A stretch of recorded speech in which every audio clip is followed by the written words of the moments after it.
Everyone thinks because you're a zombie, you don't know good coffee. Well, they're wrong. There's only one brew that gets my seal of approval. Deadly Grounds coffee is my guilty pleasure. The aroma is so intoxicating. It brings all of my neighbors out of the woodwork. Deadly Grounds coffee. Coffee to die for and zombie approved. It's good to get a little deadly. Use the front door! Oh, they're so disgusting. Hey, happy Tuesday, everybody. You're watching Splash Pages powered by the Dorkening Podcast Network. We have an awesome show scheduled for you today, and we're missing somebody, so we're going to stall until he comes on. Rich, Velvet Joker, how's it going, bud?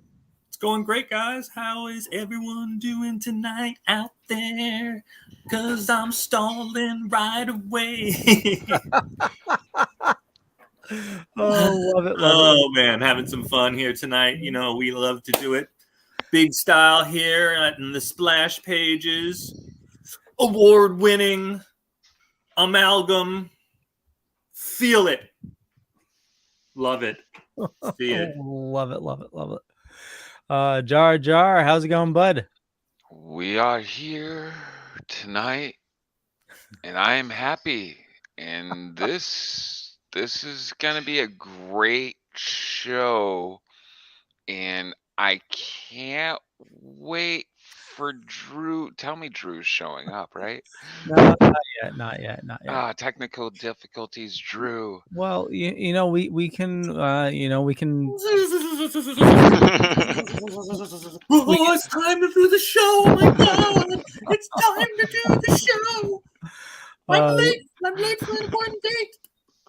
We can talk about Thor's butt without him. Yes. Wow, for real, Thor's butt, Odin's son. So I have to tell you, my wait. You had an undigitized butt? No. Oh no, okay. no. I thought. So you're just dreaming about his butt? Is that what you're trying to tell me, Leo? Well, as soon as I saw that, I thought, well, so my sister has a huge crush on Thor, but what woman doesn't? Yeah. But she's upset that he cut his hair. And I'm like, his hair's gonna be long again. And I showed her the trailer, and it was the trailer's friggin' hilarious. The first one, with the Guns N' Roses. The new trailer is really good, but it definitely shows a lot more of it. Yeah. Not his butt of the storyline. Oh, you flicked too hard. You're the God Butcher.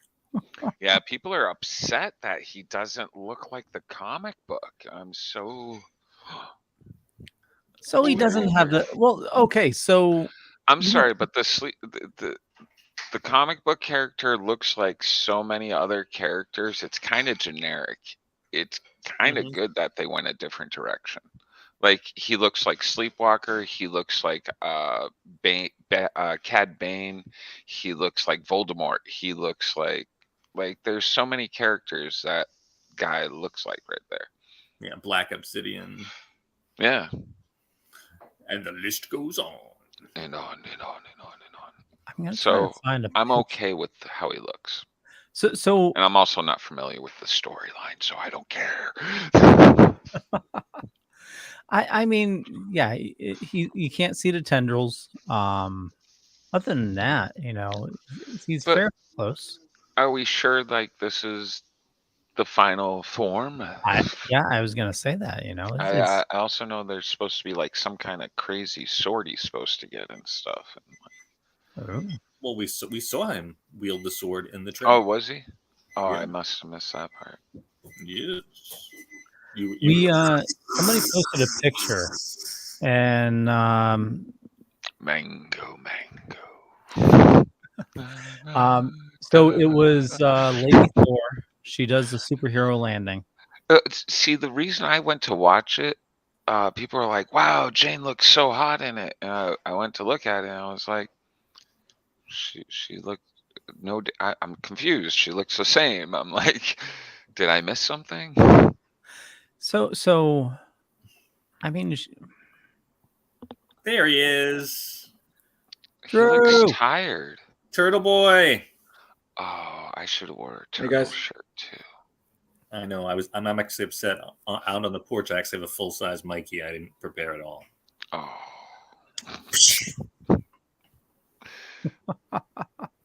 So myself. Drew, we were talking about Thor's butt. I'm gonna go. We got no Drew.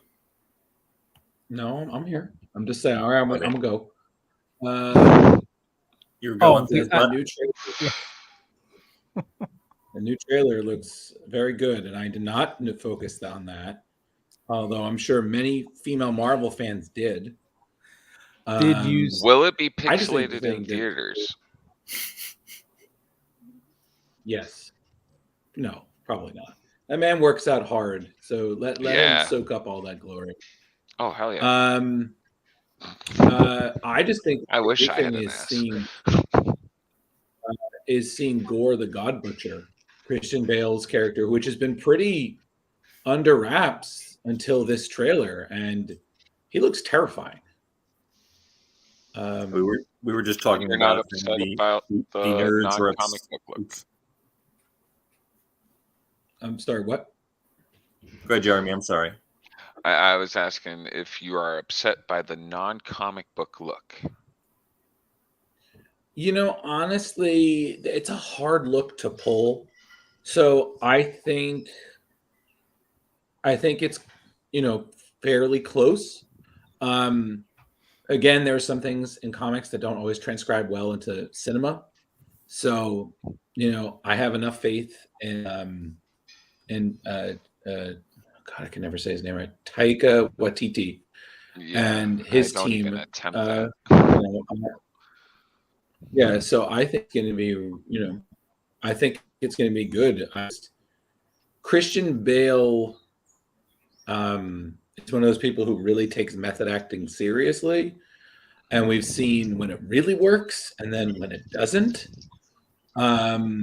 So it'll be interesting to see which one this is. I think for me, the big draw is we have clearly we're starting to branch into different pantheons of the Marvelverse, and with those characters come other characters. I mean, very clearly we saw Russell Crowe as Zeus in this trailer. And again, I have said this, and I will keep saying it. If this leads us to an Incredible Hercules movie, I'm all for it.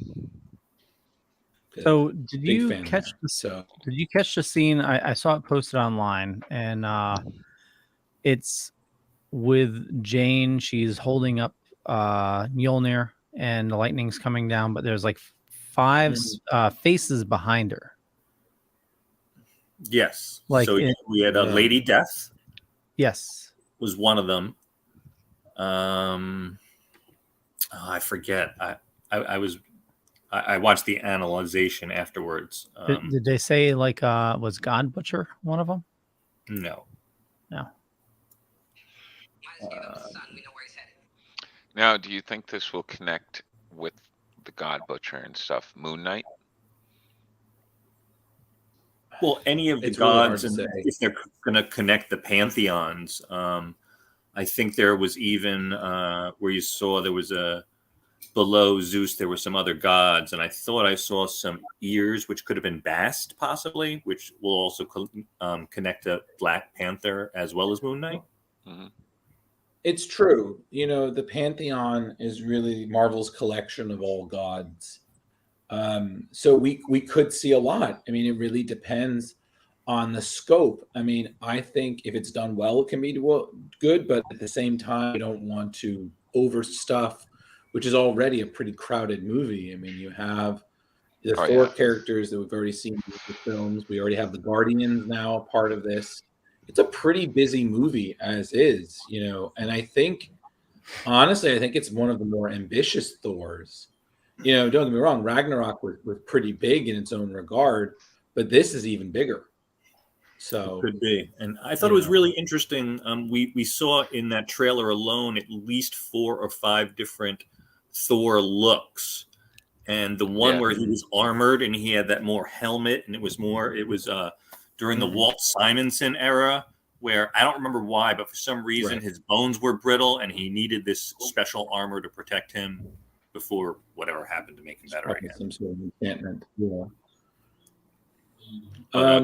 Cool nod to the Walt Simonson.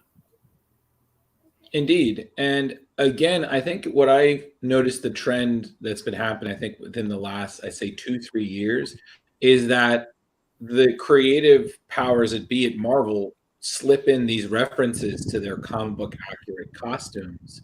Like we saw in Loki, the older Loki was very comic accurate. That was Wanda and cool. Vision, we saw their kind of comic accurate costumes, even though it's Halloweenized. That was pretty great. And even in one, I think it's the running montage that was in the beginning of the first trailer, we see a comic accurate Thor costume. Sure. So I think those to me are really great because they look absurd, but that's the best part about it, is that that's kind of embracing the comic book absurdity of these costumes. I mean, Well, and not that's only the thing. that, just acknowledging, the character's history, and just Yeah, a little wink and nod to, the true Mhm. fans. Homage. well, I'm just saying, like, I just think that it's just that's the kind of nod I appreciate because it's subtle, Yeah. but it's not trying so hard. Because I feel like sometimes some Easter eggs are so blatantly obvious, like it's almost insulting if you don't notice them. They're Well, like, and "Oh, then look at me! I made this reference," and it's just like, "Cool, bro," but is this I also contributing think to a the lot of story? with the less in your face Easter egg, it's more for the as I don't want to call us true fans or whatever, but like the guys that do read the comics and stuff. And also, we're not having to sit there and then explain the Easter egg to the person next to us that has no idea and be like, all right, well, you see, what happened about 45 issues ago in 1976, Walt Simonson wrote this issue. And, you know, it's better. We've It's all kind of been like, there. oh, hey, there that is. That's why I stopped seeing comic book movies with people who weren't fans, because I got real tired of that drive back where it's like, okay, so was this like the comics? I'm like, oh my god. I was Kinda. like, you don't. By the time I get you, I would have already 1/4 of this. No, it was not. Yeah, I've earned the nickname Carl Robinson in my house. Yeah, see, like all Marvel, but personally, We're losing Drew. We are. So I found I think with this is just He's with pushing moderate, through. like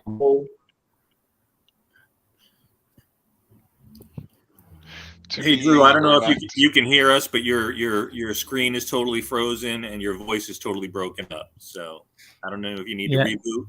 You got a squirrel chewing on the wires, my friend. So that image with Lady Thor and the people behind her, I found somebody listing it, and so behind her on the right we have the Living Tribunal. It says, oh no shit. Okay, and then Lady Death. And then behind Death, it says it's harder to tell, but it looks like how Jack Kirby drew Zeus. And it doesn't say who the other one is.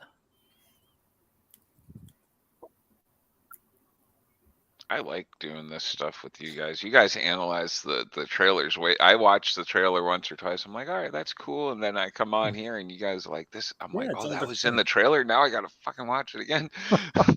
I also thought, Jeremy, it was interesting the very beginning of the trailer where you've got Korg doing the narration, because I love that actually. That was great. That's Taika Waititi. Yeah, he's the director and he's setting up the whole thing. So I was great. Like, oh, that's a great double bump, bump, bump. He's Okay. doing I was loving that, the whole dialogue being read to us. I was like, that's really fun. Well, it's really fun, but to me, it felt like he was telling the story of Thor like he passed. That's an interesting. I think I saw that online. Someone says, will Thor die in this movie? Like the speculation. Interesting, Leo. Interesting. I mean, that was my first thought when, he's passing of the torch. Yeah. Could be. And will she have cancer in this one?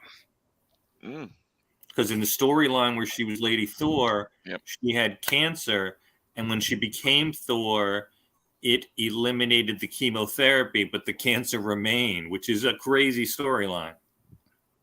Is that's not the What If? No. No, that was in the actual. The she was Lady yeah. Thor in the comics. Do yourself a favor. Don't read that What If. What if Jane Foster became Thor? Yeah. But she did. Not many of the what ifs were good.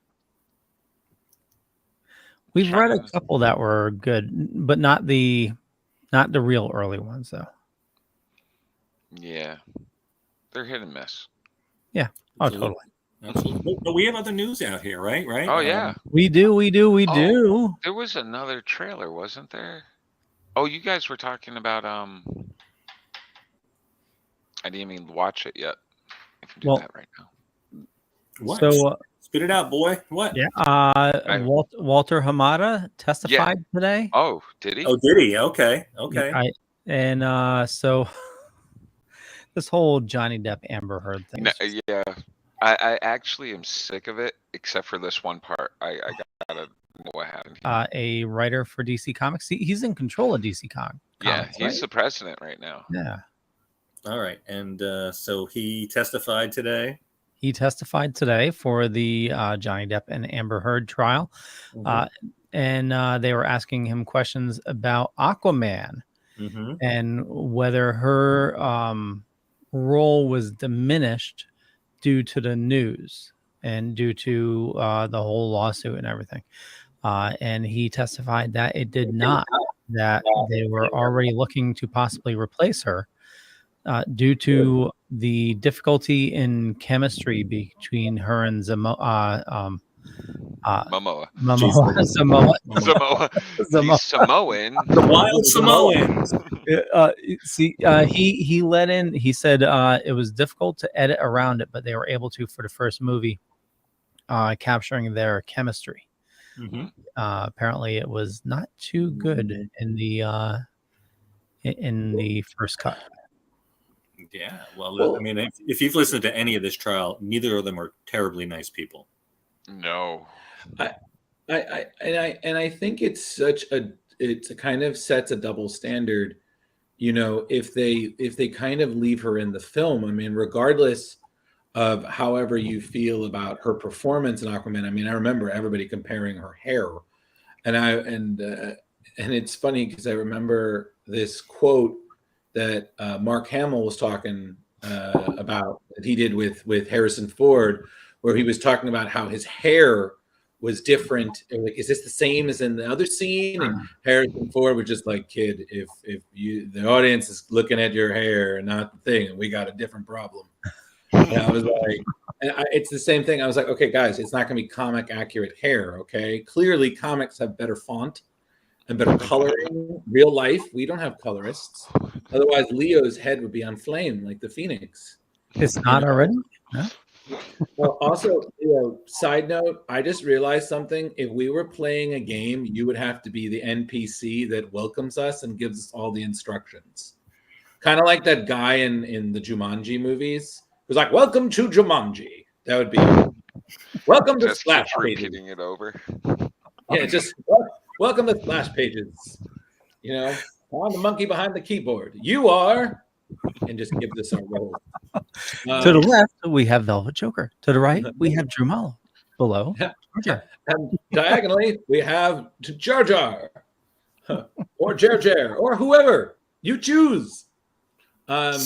So Leo, that news refutes what she was saying. She said because of the news that so. Right now, I just thank you, Rich. Oh yeah, where were you going, Drew? Point again. My point being is that Johnny had to leave Fantastic Beasts because of the fans, clamoring for this, going on her testimony, which we now know she fabricated a lot of. Yeah. And holy crap! Did you see that picture she tried to pass off? It is the most. I'm sorry. No, that's fine. My point being is, I just think it really sets a horrible double standard if she isn't recast, and it is not an insult to James Wan. It's not an insult to Jason Momoa or everybody else in the film. It's just you cannot say that there's equality if you don't enforce the same rules, you know? And Rich is right. This whole thing, like, you know, I mean, I was never the biggest Amber Heard fan. The most I remember is like, oh, hey, it's the blonde neighbor from Zombieland who ends up like getting wrapped in a shower curtain and hit with toilet paper and killed by a sink. You know, fine. I was like, we should have just finished it off there. You know, Johnny being Johnny Depp, you know, everyone here is probably one Johnny Depp movie that they really enjoyed. You know, they're still going to enjoy it, but just now you're like, it's kind of like what Woody Allen. I was like, love your work, do not like you. So they're both not great people. And to be quite honest, I'm kind of looking forward to this whole thing being over so we can kind of focus on other things. Because I feel like now I'm just like, hey, look, celebrities are fucked up like the rest of us. Great. Well, I think they're way more fucked up than the rest of us because nobody's there to tell them no. Yeah. God damn. Man. You know, it's some fucking weird shit people do out there. And it's so funny because I feel like I've seen more people care about this than they do current events in the world. And to me, that's the thing. I'm like, that's really sad. Yeah. You know, like there's a lot going on in the world. Not a lot of it's good. Let's just be real here. Not a lot of it's good. But like, oh, this trial. And I'm just like, everything else that we could be discussing. But this trial. It's something to, obviously there's a ton of bad shit going on in the world. You know, it's almost legalized federally. Did you guys know that? Oh, I did not. Like, really? Yeah, like that shit's like up in the Senate or House or something like that. If I understood politics. Nice.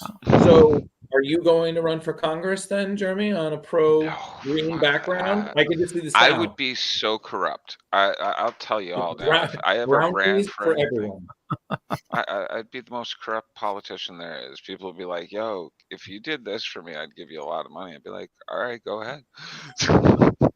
I could just see this now, trading in favors for old comics. What condition is that Action Comics?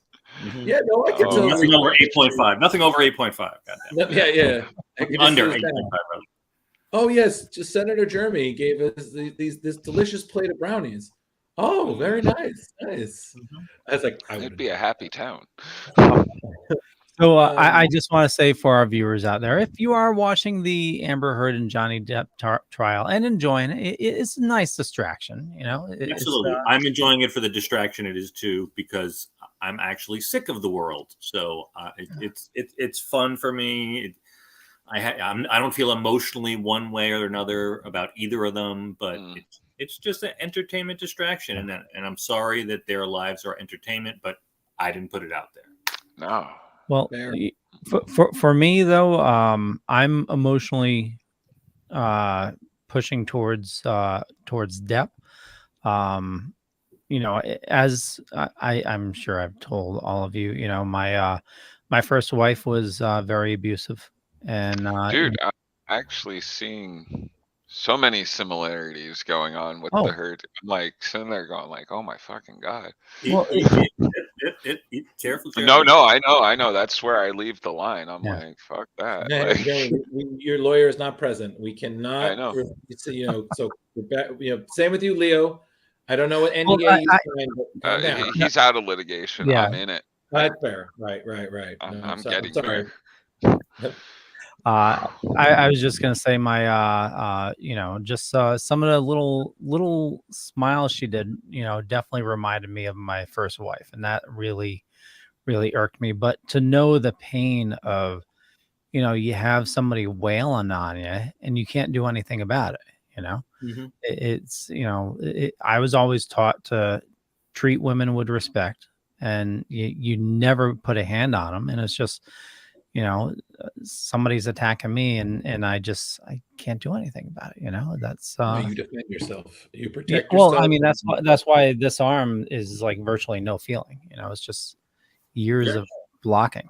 Yeah, and I'm sure Leo, her commentary of who's going to believe you that a woman beat you up, and I'm sure you heard that. That's the most disturbing part of this whole thing, because like before even my own situation, I'd sit there and I'd hear sob stories from guys, and I'd be like, "Yeah, but what's your part in it?"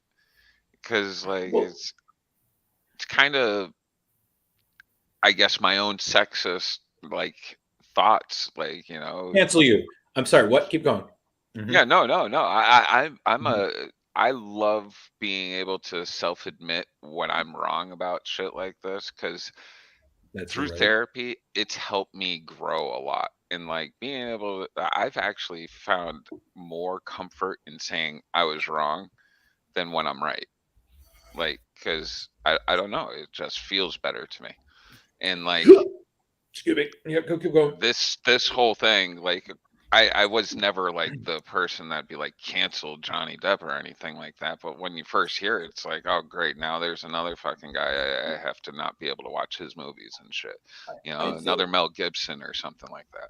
yeah, I think what it is also is it really did reveal.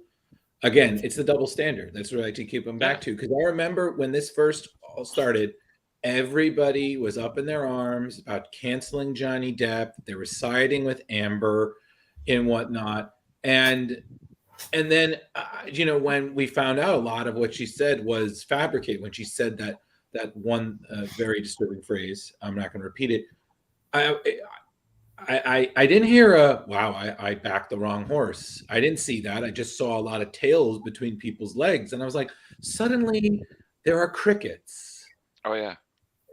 And that's my thing is, again, maybe it's just because as a storyteller, I'm always like, you got to see the big picture. You're only seeing half. And some people, you don't want to see their side. And sometimes you don't have to because, you don't want to hear the abused side. You sympathize with the abused. It doesn't matter what their rationalism are, they cross the line.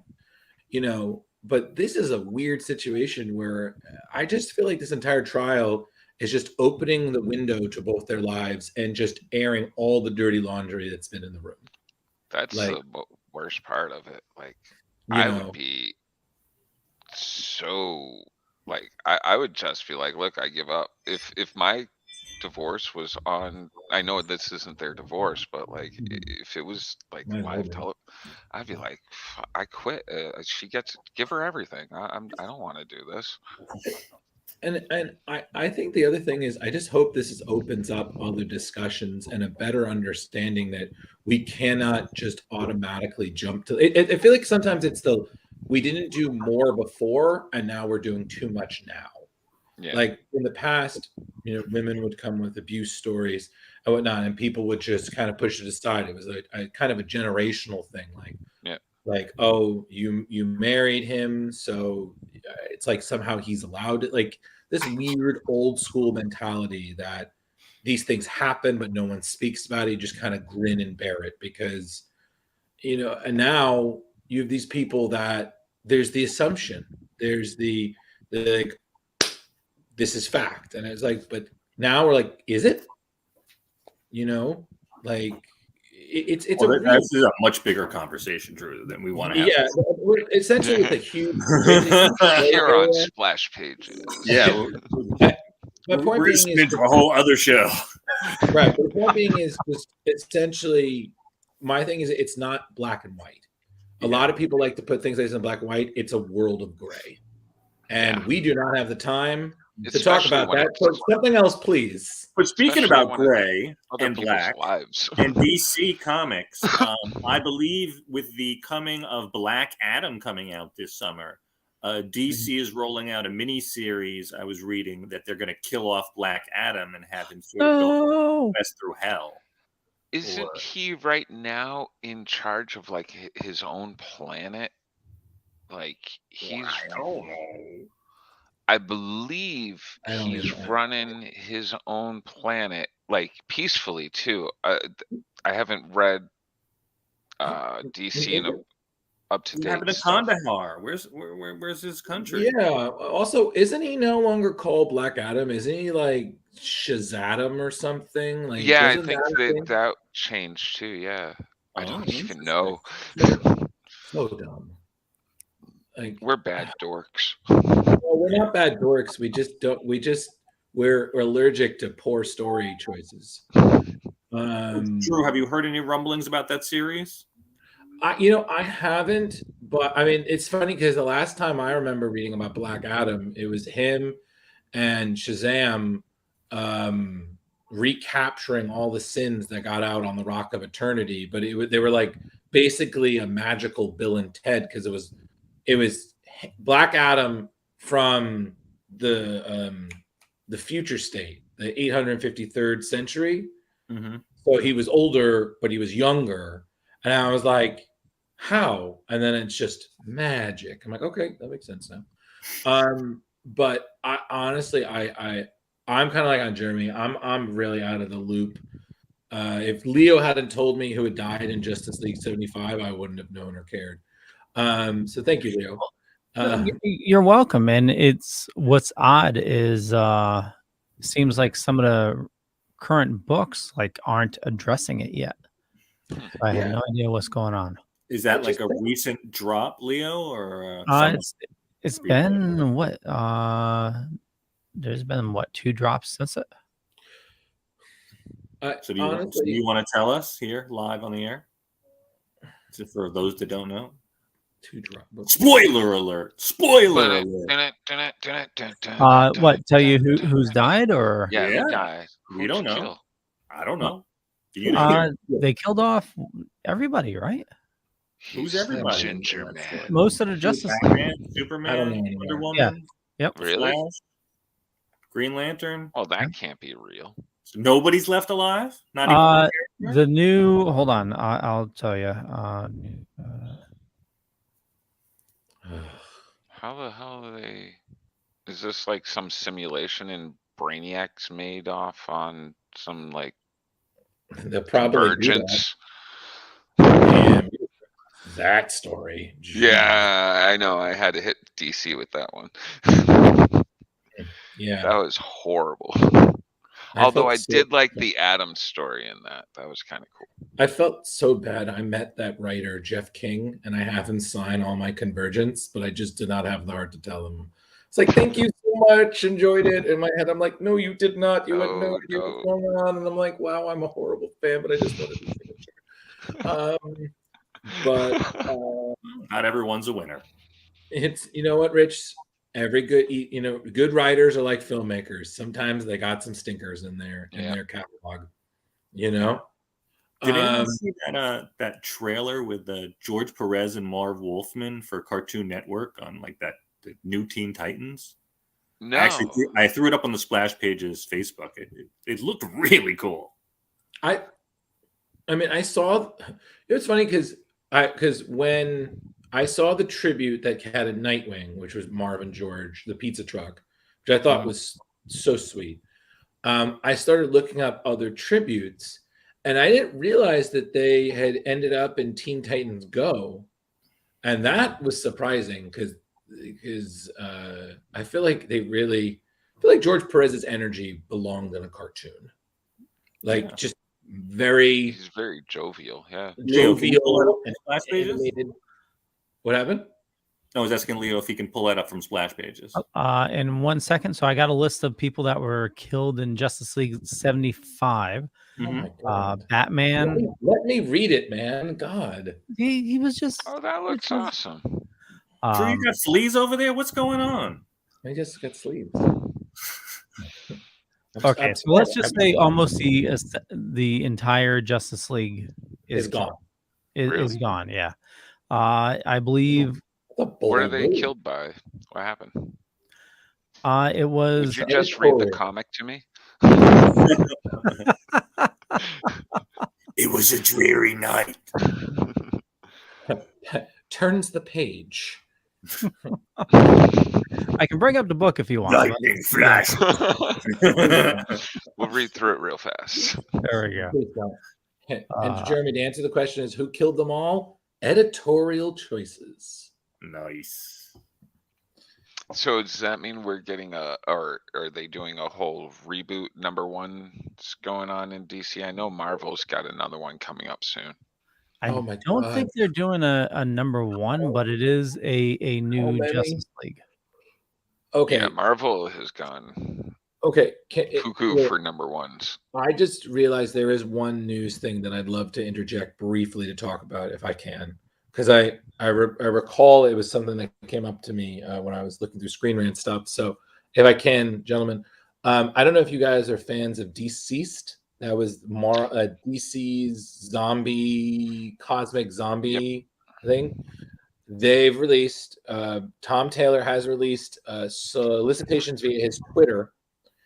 That the third volume is happening. It's going to be totally awesome. And essentially, the thing is that now the infection has spread to the universe. So the Earth was saved, but they've doomed the universe. And speaking of Shazam, they're going to have probably, which is I think one of my favorite versions of Cassandra Cain, is returning. So, gentlemen, if you don't know this, in that universe, she becomes the next Shazam. So, Batgirl as Shazam. It's interesting. Amazing. That's Sam. Listen, Sam. That's Sam. I just want to say it's really great. And honestly, anybody who's listening, if you haven't, and you're just like, oh, why am I going to read DC's version of Marvel Zombies? I thought that too. But I was really impressed with this story by Tom Taylor and a bunch of people. All the tie-ins are fantastic. Please read it. It's actually a really great read. So yeah. So I think they said that's going to come out this year, if not maybe early next year. So definitely keep an eye out for that, everybody. So yeah, I've only read the Deceased part to it. I didn't read the tie-ins to the first volume and then volume 2.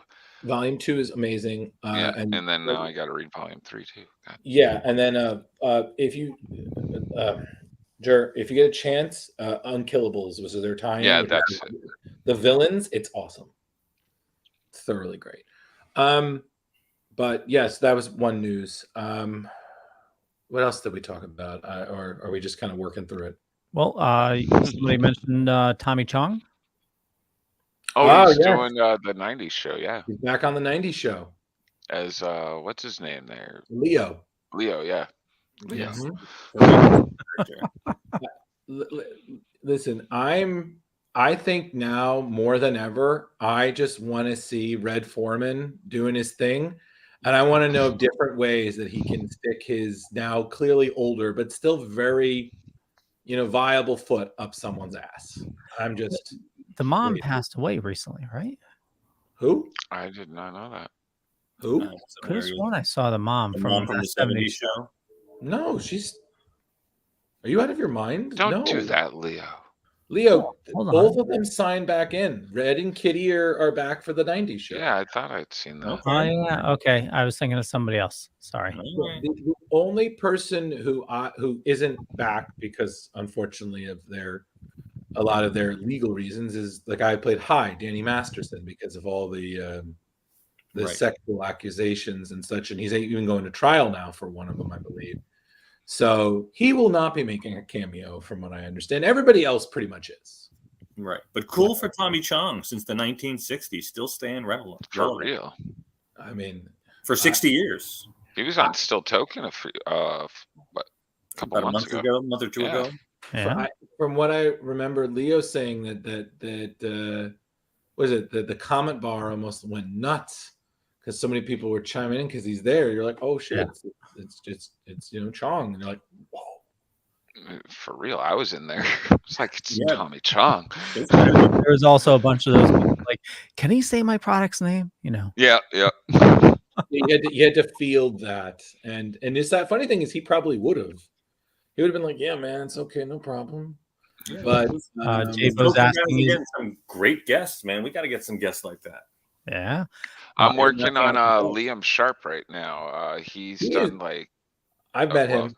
Yeah, he's done Batman, Hulk. He's all over the place. Wonder Woman.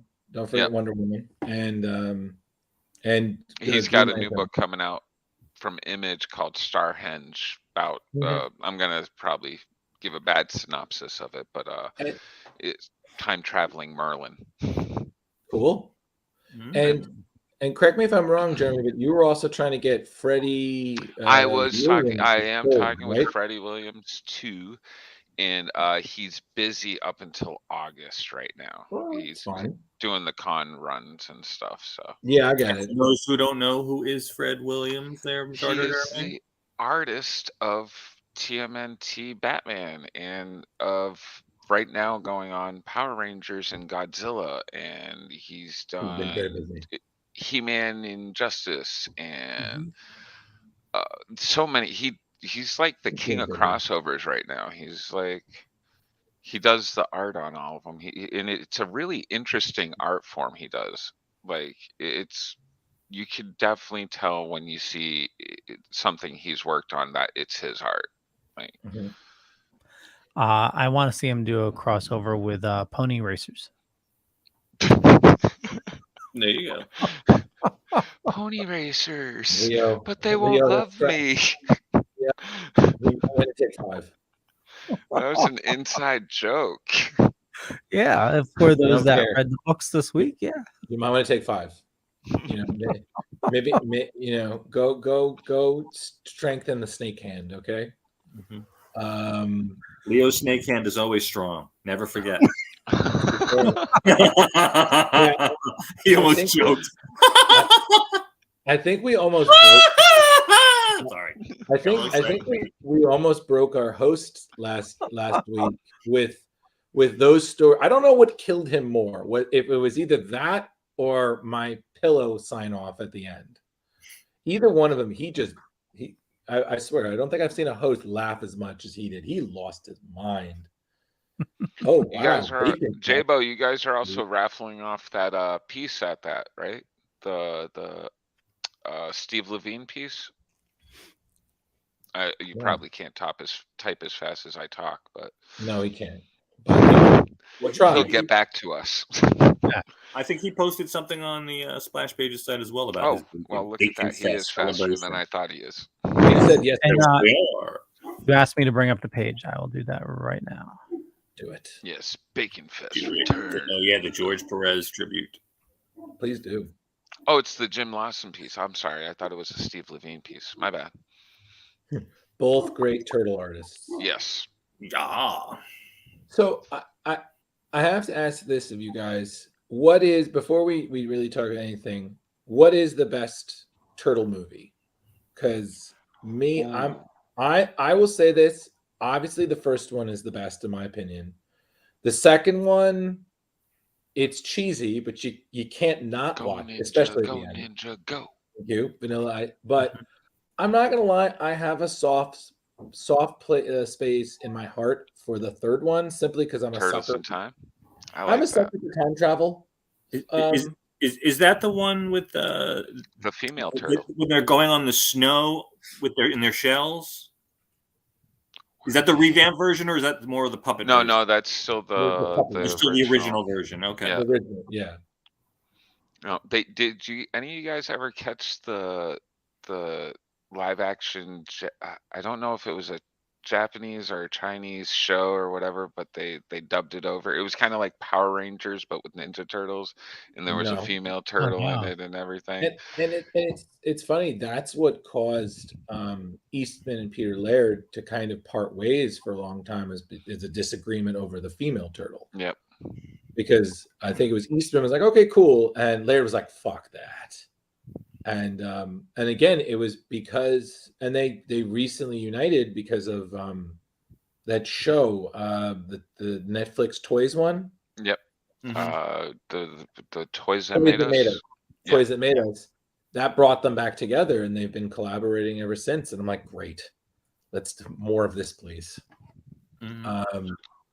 But so I always like to ask, because I still catch myself quoting the first one every once in a while. Such a good movie. You know what? Dude, when they first showed Splinter in that, even when they showed little Splinter in that, and he's like fighting in the cave, like learning, that was so cool.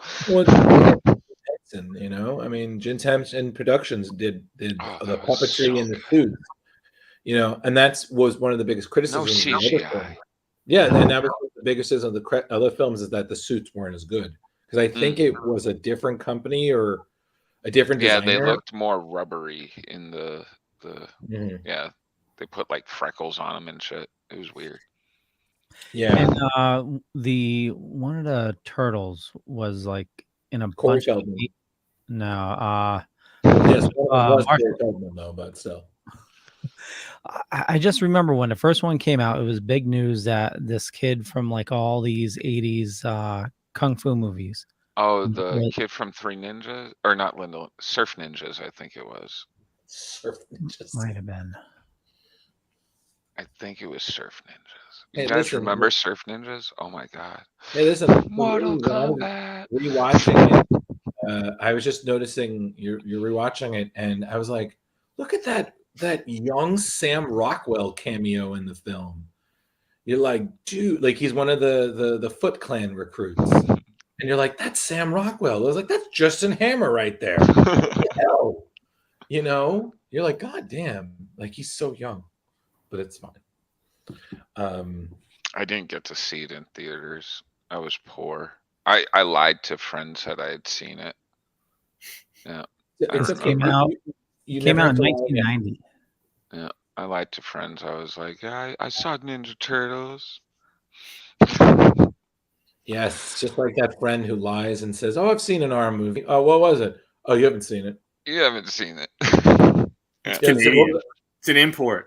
Everybody had seen it though. I was so jealous. Oh, it's okay. You can see it now for free as much as you want. Yeah. Now I own it. No, my parents were like, "We're not going to see some stupid rubbery Ninja Turtles." You know, that's the funny thing. My mother had a similar argument. Like, she had no problem buying me Jurassic Park, Ghostbusters. Oh, I got all the toys. Oh, no, but she couldn't do the Turtles. She was like, I Really? draw the line there. And I asked her when I was older, I said, why? She said, because I think they're stupid. And I was just like, what a mom answer. Like, you know, she's just like, because I thought they were very dumb. And the only reason you even have one is because you basically tricked your friend into getting it to you for your birthday. And I'm like, that is true. I definitely did do that though. And I still have that one. And it's on my dresser because I just like that little reminder whenever she walks in my old room. Like, still beat you. J-Bo was right. It was Ernie Reyes Jr. Oh yeah. He was a big actor in the 90s too, wasn't he? He was everything. in Kung Fu: The Legend Continues. Oh yeah. I love that show. So, is there, before we get to talk about this, is there any other news that we wanted to share, or did I miss that when I was dealing with technical problems? You weren't too late. No. There was Thor's butt, but yeah, we talked about Thor's butt. Covered that. We covered those Asgardian ships. You flick too hard. All the Asgardian issues. Get out. So did you guys look at what's coming out this week for books? No. What's coming out this week? So For books, a couple picks that I have. So we have Amazing Spider-Man 2. Peter and Mary Jane are splitting up again. It looks like. it would seem that Marvel's already done their okay. revamp. You know what? I'm definitely gonna have to check out that Spider-Man 2099. Who's on that cover? Winter Soldier. Yeah, they actually, wow. Jimmy. Yeah, so basically, with this new relaunch of 2099, they're including different versions of new characters. So I think we should see a Winter Soldier. I think they even said we'd see a 2099 version of Loki. So here's the descriptions. So Spider-Man 2099 Exodus #1, introducing the Winter Soldier of 2099 after a massive celestial body crashes into the wastelands outside of Nueva York. A new Garden of Eden erupts from the crash site, offering unimaginable power, and it's not just the Cabal who is hungry to control the garden. Everyone's got something to gain from paradise, including the Winter Soldier. Salvaged from black market as a child, the Winter Soldier, raised on mad science, is bent on vengeance and rebirth, but what is truly lies within the garden? Sounds okay. decent. Yeah. And I'll check it out. I don't know who the Cabal are, but Who's the Cabal? It's probably like the 2099 version of Illuminati. Yeah, Yeah. that makes sense. Yeah. I mean, again, it's been a long time since I've read anything 2099. Mhm. And I will say this as a huge fan, and I definitely would love for us to review some of that in the future. I'd love to do like the Doom 2099. There you go. I That's a good one. I don't Who was the remember much female of it. Daredevil? Is that Elektra or is Yeah. that a Yeah, it's totally different Elektra. character? No, It it's is Oh, it Elektra. is. Yeah, it's Elektra.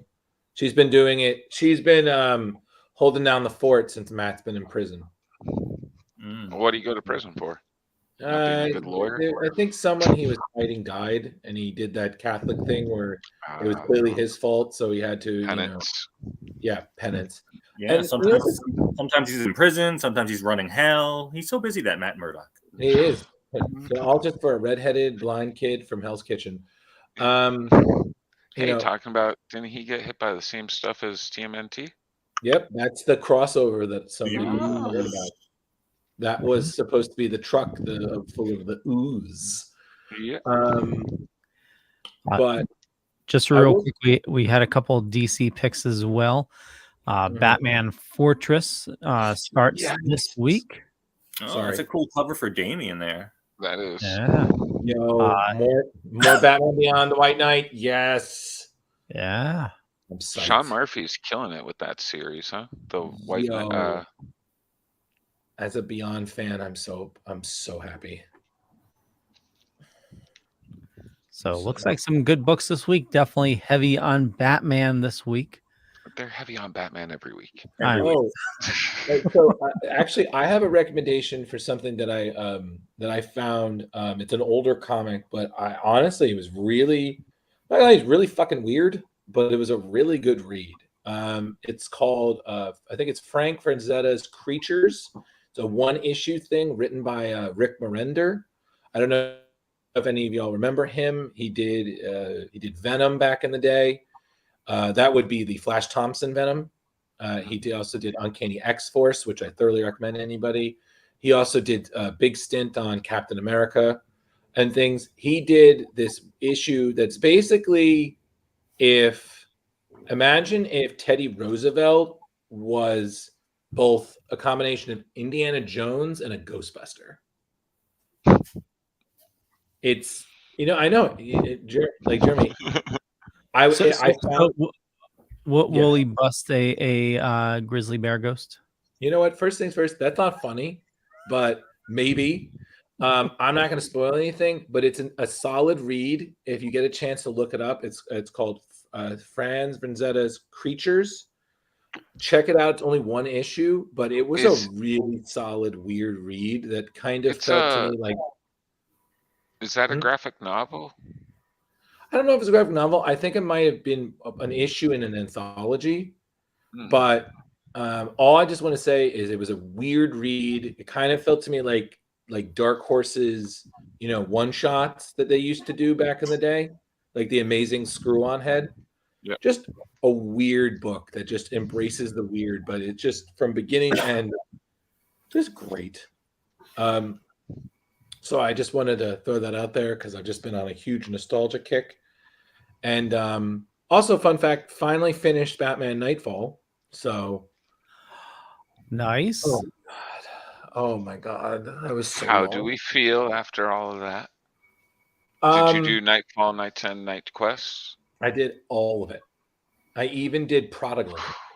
Oh, you Jeremy, break the bat's back. A second. Not Jeremy. I didn't just do Prodigal. I even did Troika, which was the thing after Prodigal. Jesus. So, yeah, I read it all, and like a Michael Bay movie, we could have cut out an hour of bullshit, but that's just me.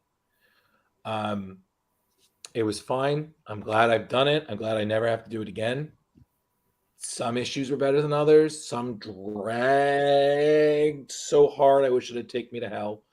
But it was a good read altogether. And I'm grateful that we had it because it did end up being a better Batman. So, I don't know. Maybe I'll do Emerald Twilight next. I just want to see how trust the process. Yeah, I think I'll do Emerald Twilight next. I want to see Hal Jordan just lose his shit, become Parallax, and destroy everything. So, but I whatever. like that. Nice. But, yeah, listen, we have the time. Might as well revisit the classics. Am I right? Oh yeah.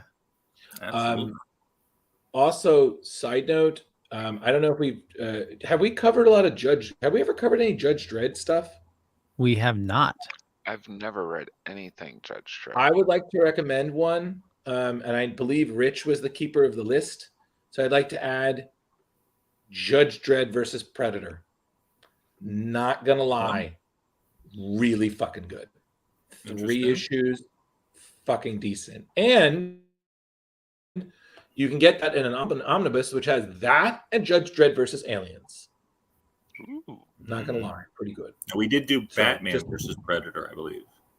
We did. Yes, and we all agreed the first book was the best, Mm-hmm. hands Yep. down. But just wanted to say that, everybody, check that shit out. That was really cool. So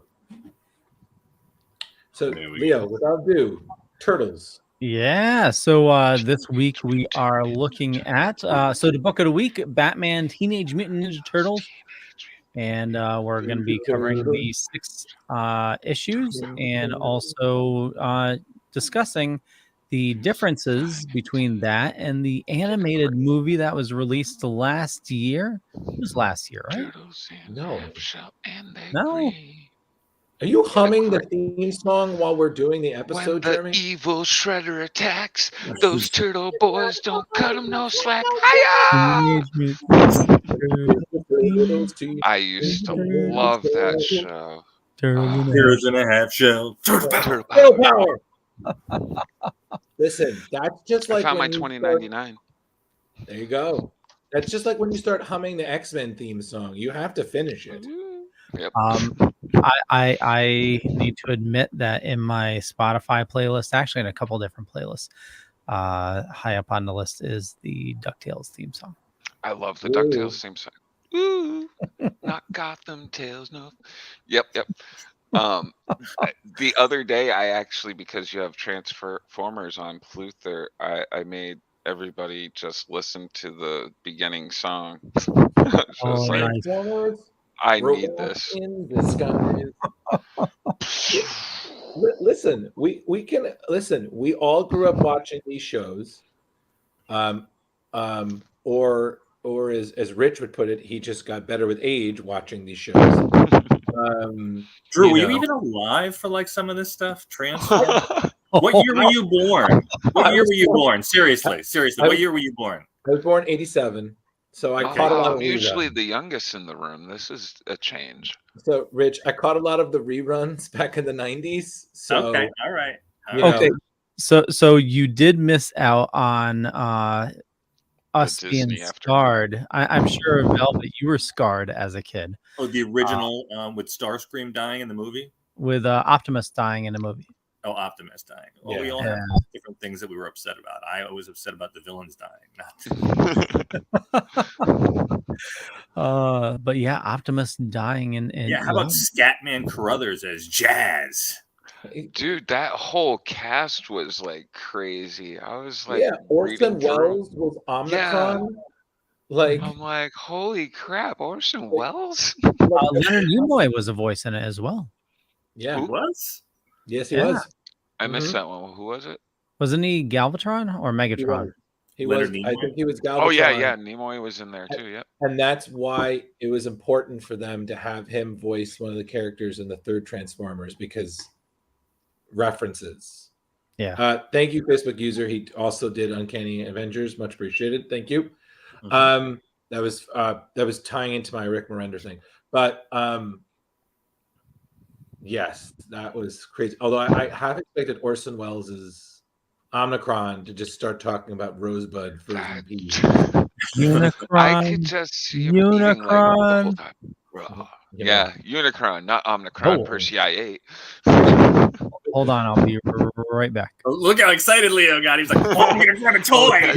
Oh, I wonder if he got there was a Kickstarter for to make build the Unicron or whatever friggin' thing was like $1,000. Like, Yeah, Leo, please Does he have that? Please tell All me right, you Leo, what didn't. is it? What is it, Leo? Dun, dun, dun, dun. Wow. Oh, okay. Okay, thank God. 86. Oh, Did you jump in on Starscream. the Kickstarter for the Unicron? Please say you did it. No. That was way too expensive. Yeah, that was insane. you. I was like, what? yeah. Leo, I have a friend, one of my friend's husband. I think he's a bigger Transformers fan than you are. Okay, and even he was like, "Fuck that noise." Oh yeah. Well, He- so here's what I'm collecting personally. So I loved Transformers when I was a kid, That's one. and I saved all of them. And when I moved out, I was out of work, and I ended up selling my entire collection to make rent. So any Transformer I buy now is something that I have an emotional attachment to, as I did as a kid. So I'm only buying the ones that I've like owned previously. Good for you. Man. Yeah. So it's So it's like Kevin Smith with his comic book collection for Clerks, but you weren't able to buy it back in the end. oh yeah. They were gone. Yeah. Did you cry? I did. Yeah. That's fine. That's Yeah. fine. It's Yeah, no shame in that one.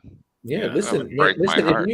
I'm never going Listen, to see 15 long boxes again. Never in my lifetime. listen, Leo, you can cry, you can dance if you want to, and you can leave your friends behind.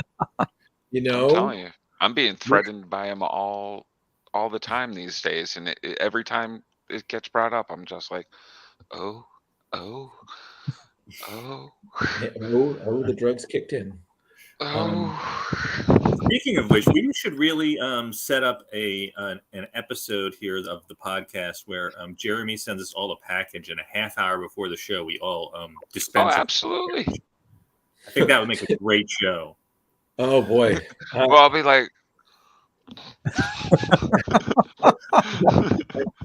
I think we'll officially call that tangents.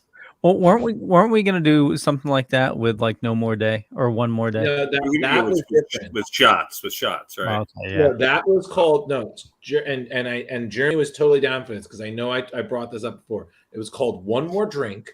We would get drunk while we read JMS's and Quesada's One More Day, so we could not be mentally responsible for bashing the shit out of it. And we were going to get Dr. Chris back because he would have so much to say. Yep. And we would just get absolutely, to quote Rich, we would get completely verschniggered. And then we would just lose our mind.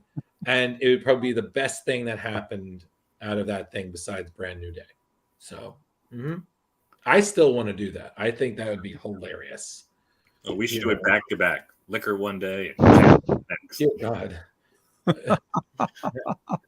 I feel like if we were going to do that, we'd have to do it to something like if we were reading like Bluntman and Chronic comics.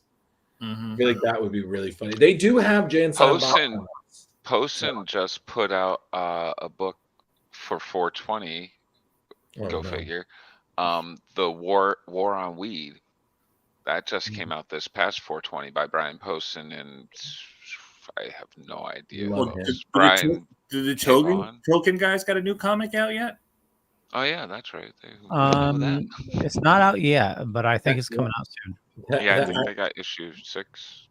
I remember when I had to read that, I was like, "This is something. This is." I was like, "I feel like I should be high reading this," and I'm not.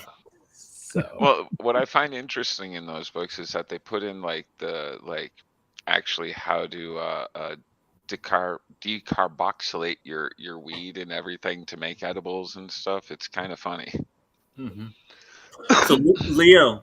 So the question is now since we brought it up now, have you taken a nibble yet? I have. How did that go? It's under what circumstance did you do it?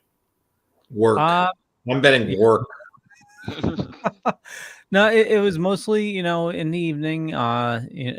First couple times were like too late. But the last one was, a little earlier. And I have to say, like, I'm still learning experiences, but I just remember things being like hyper focused. Okay. But I have trouble remembering what it was. Like I remember at the moment, like, holy shit, I can totally concentrate. But then I forgot everything. Okay, maybe that might be like a new guy effect. I'm not familiar with those effects, but okay, cool. Yeah, and You found it to be an enjoyable experience. No freakouts, no nothing. No. The only thing, and it happened twice, is laying in bed. I had the feeling like I fell through to bed, and that kind of freaked me out. You had Really like freaked me out. So you had like the mix between Portal and the first Nightmare on Elm Street, but with no blood. Yeah. Oh, that's Jeremy, maybe give him like a vanilla version next time.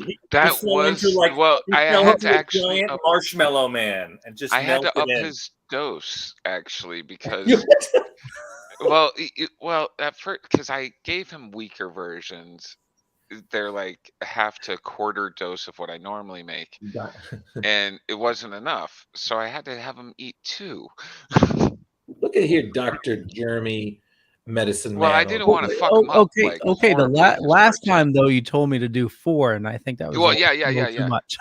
Yeah, 4 was too far.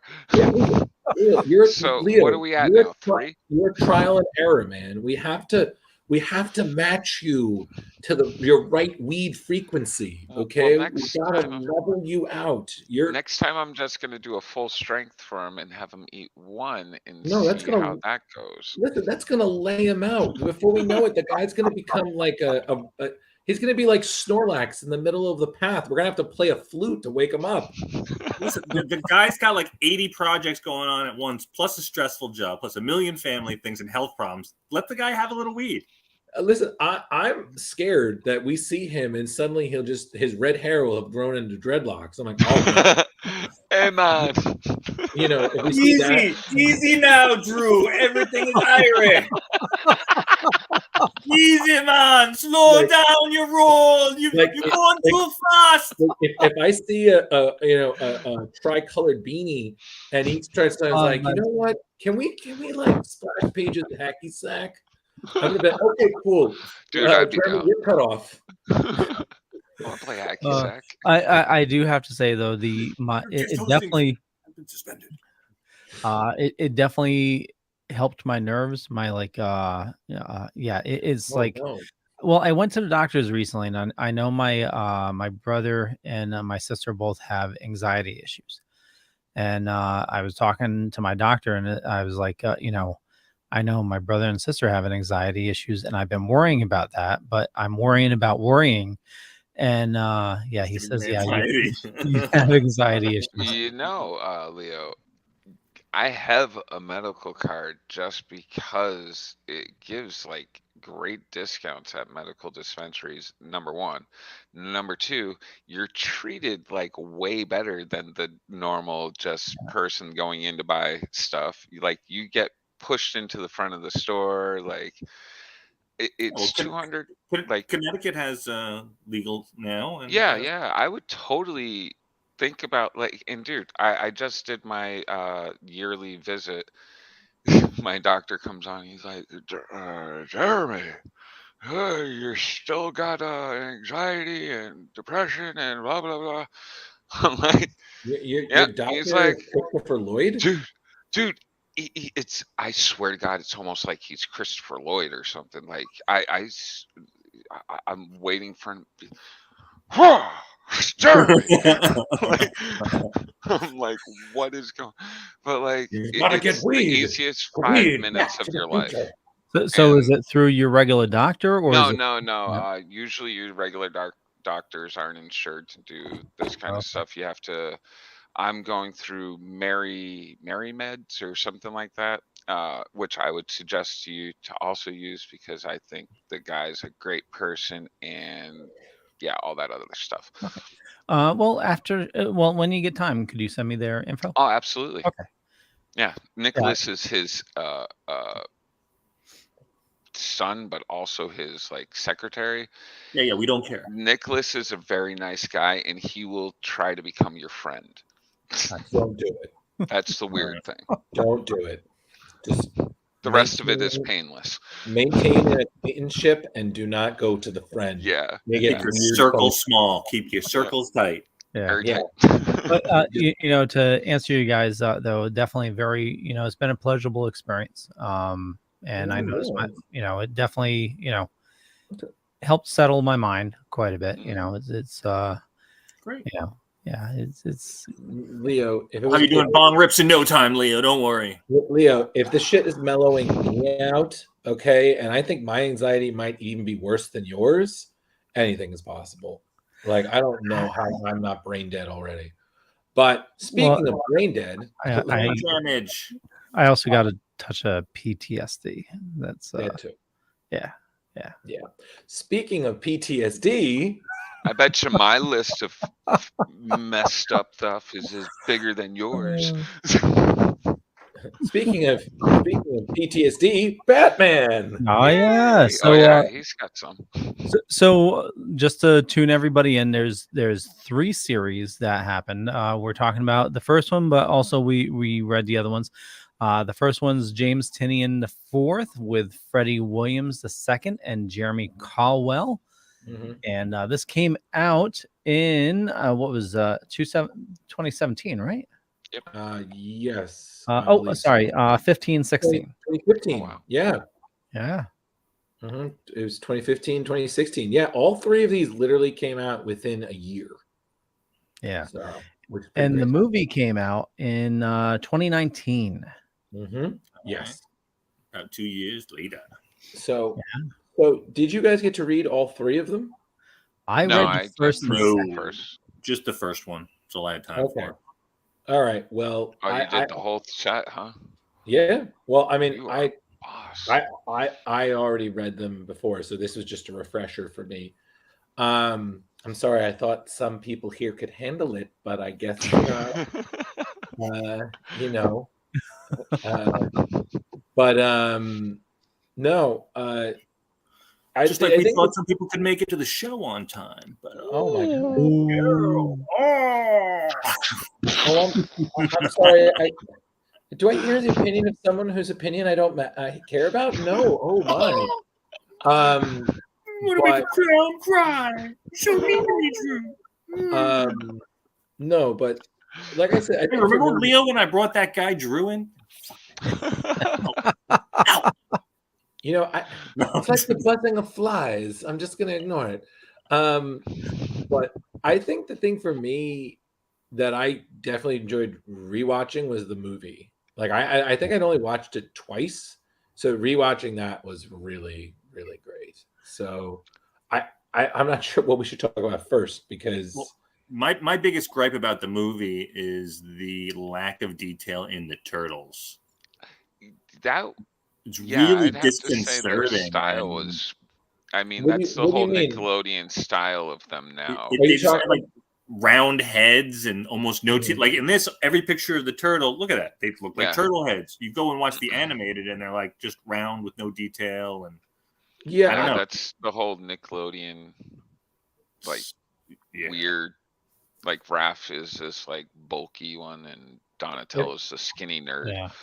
So where they lacked in graphical definition, they definitely exceeded over attitude. Like the book, you can definitely, as you're reading, myself, I'm hearing the cartoons in my voice, but like Michelangelo, you can't recreate that. Just his goofiness, like how he flips out.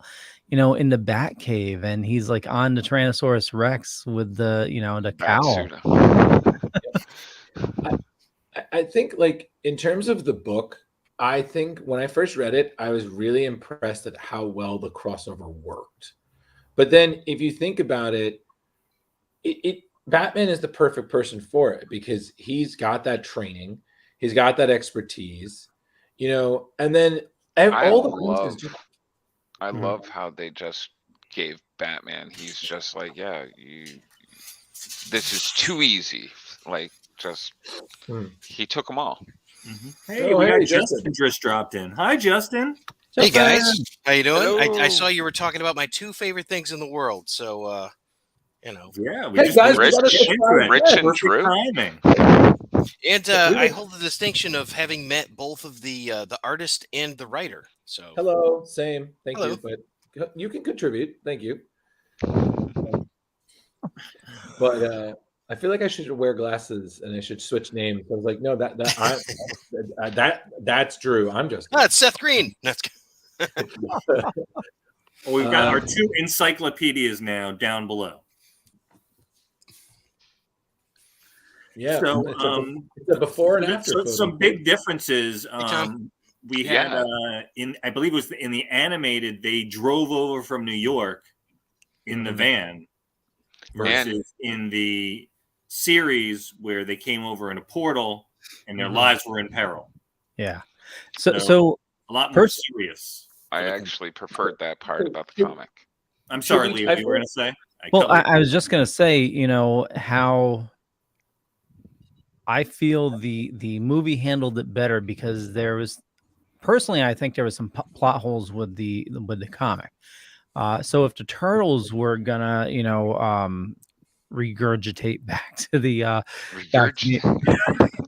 you know what I mean, back to being Turtles. Back. Yeah, they transform back. Like, what about Shredder? Shredder was never mutant. He was never a mutant. This version of Shredder never had any sort of thing like that. Okay. However, he is a reincarnation of a dragon spirit or something like that. If you keep up with all that, I mean, he's been through hell, so he's seen some stuff. Oh yeah, there's actually a series called Shredder in Hell. So it's a true story. There is. Yes, but I think the thing, like I said, it made so much sense of how well it worked, and that's one of the things I loved the most about the movie is that there are some scenes in it that are literally from the comic, and that like this fight scene between him and the Turtles is just that, and it wasn't exactly a shot for shot remake, but it's still really freaking close. Just watching them fight. And it's funny because when I interviewed the writer, James Tynion, he told me that when he was came up the idea that he had 3 images that essentially became the basis for each series. And the one for the first one is one of the best moments in here was Batman fighting Shredder. Yep. Which is one of the things that I don't think anybody really would be like, oh, I don't want to see that. I'm like, no, you want to see that.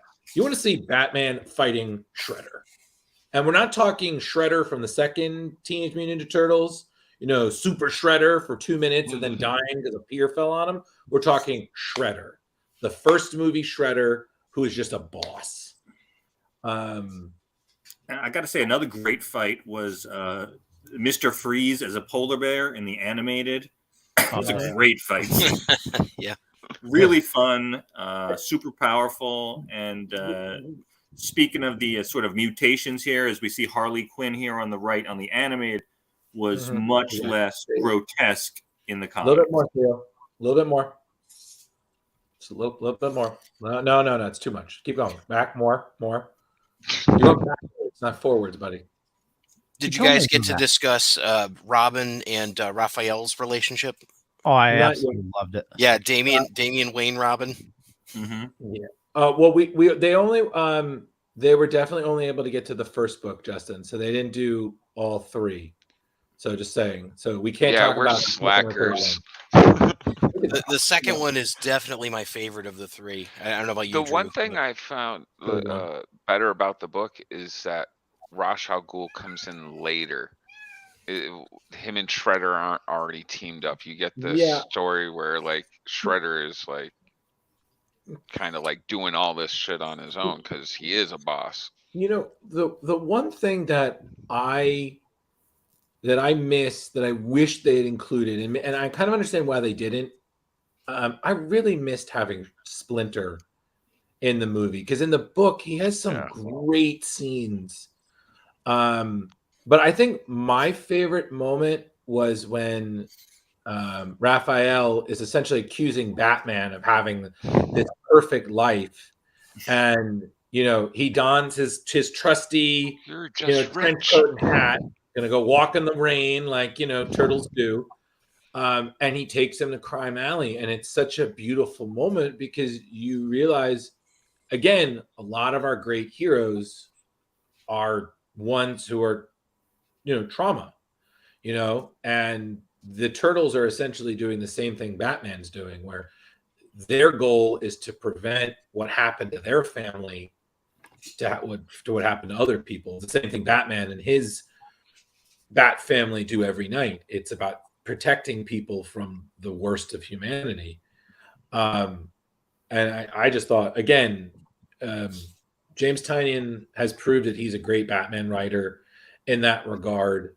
And again, him and Freddie Williams, I mean, in my mind, this is such a great mashup of talent, of story.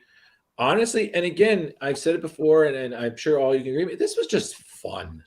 Like, you didn't get lost in the details. You didn't get bogged down with the science. It was just two of your favorite characters coming together to fight their combined evil. It's a crossover that works. And it's just simple, classic fun. It's kind of like how back in the day you could have Superman and Spider-Man, and they were just there. No, they're just there. And it's great. Look at that artwork. It actually makes a lot of sense to me because the Turtles, with being able to go through different dimensions and stuff, it in DC, like, always has people jumping into their dimension and different Earths and whatever. Ever since IDW Turtles, I have to say that because there's been different versions of Turtles throughout time. Ever since they had a teleporter, which was built by their friend Harold Elijah, they've been able to cross over with so many things. I mean, I'd be remiss to say that one of my favorites is their crossover with the Ghostbusters.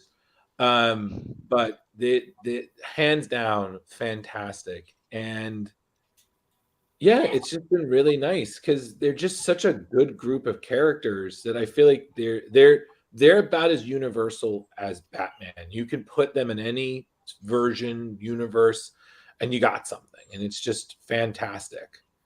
Time, space travel, all that kind of stuff. Mm-hmm. And there's a personality for everyone. Yeah. Nobody gets lost.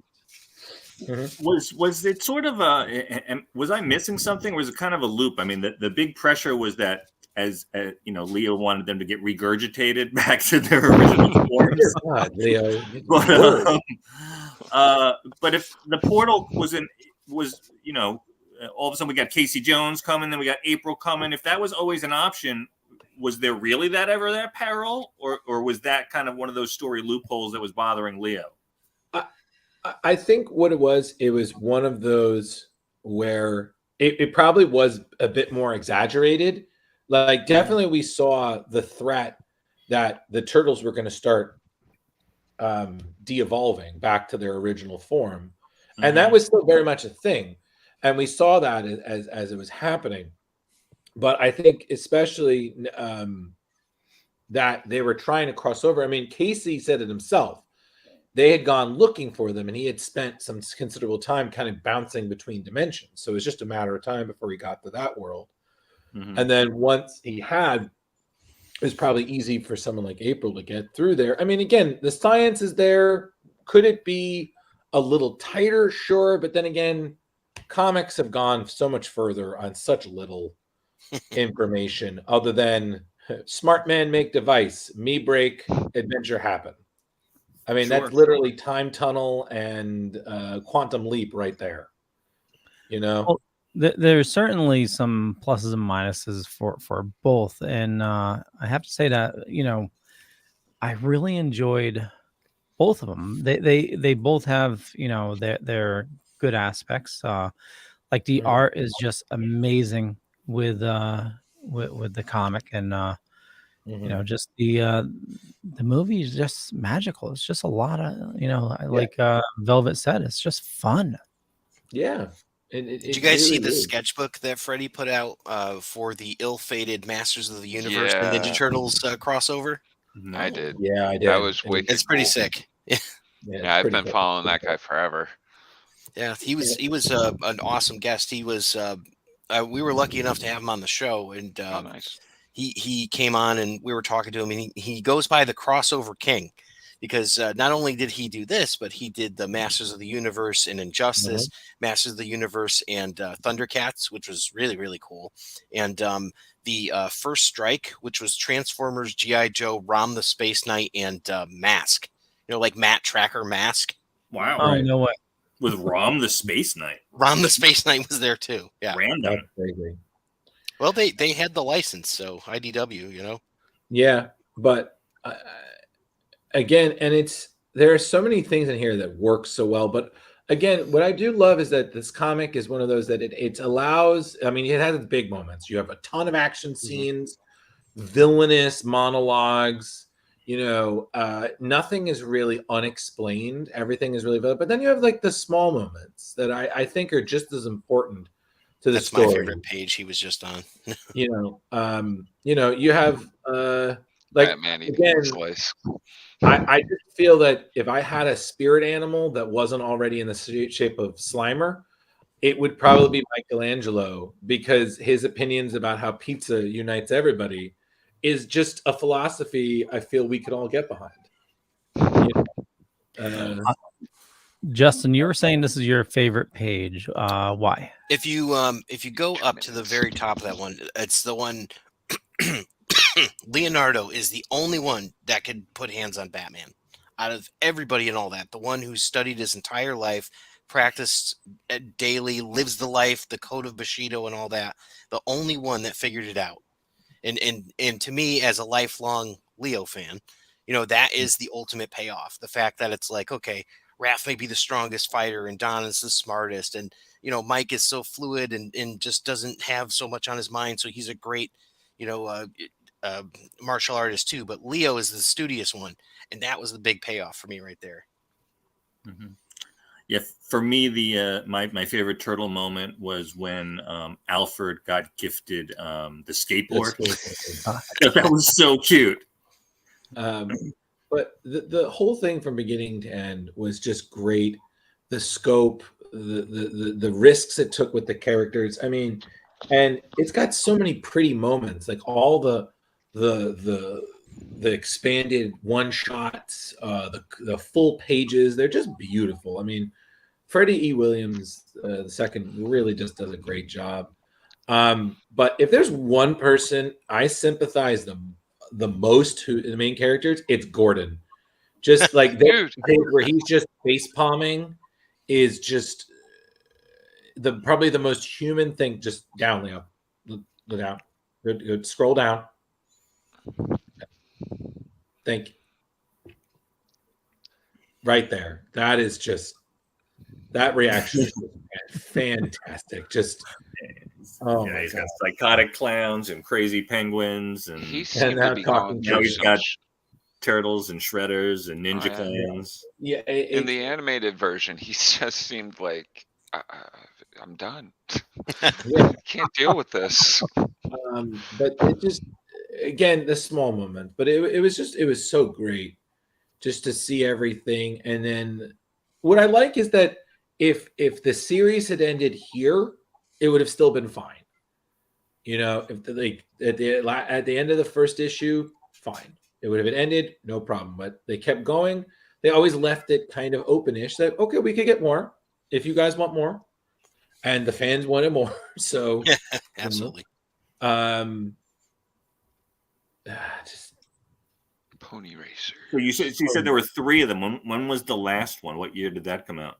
That was 2016. So essentially, each one is a different villain. So the first one, the villains were it was Shredder, and it was Ra's al Ghul. Ra's al Ghul. Yep. Yeah, right. Okay, no one ever says it right, so it's fine. And then Is the it second Raj one, or is it Raish? I don't know. I was never really I think sure. it's Raj. Okay, Maybe doesn't it's matter. Mono. My thing is The Demon's Head. The Demon's The Head. Demon's Head. There you go. Right. The second one, the big baddie is Bane. Okay. And it's really great. And then the third one, the big baddie is Krang. Okay.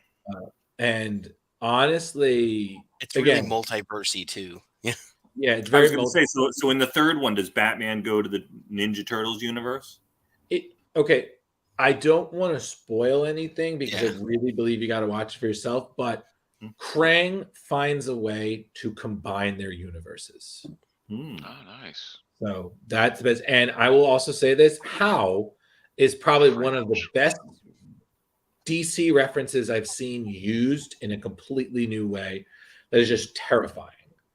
Like, I really am excited if we come back to it, and if Jeremy, if Freddie is able to do it, I would love for us to be able to talk to him about doing the third one, because the third one, and Justin can back me up on this, the third one, the scope is huge. I will be up his butt. Yeah, the art in this comic is fantastic. He's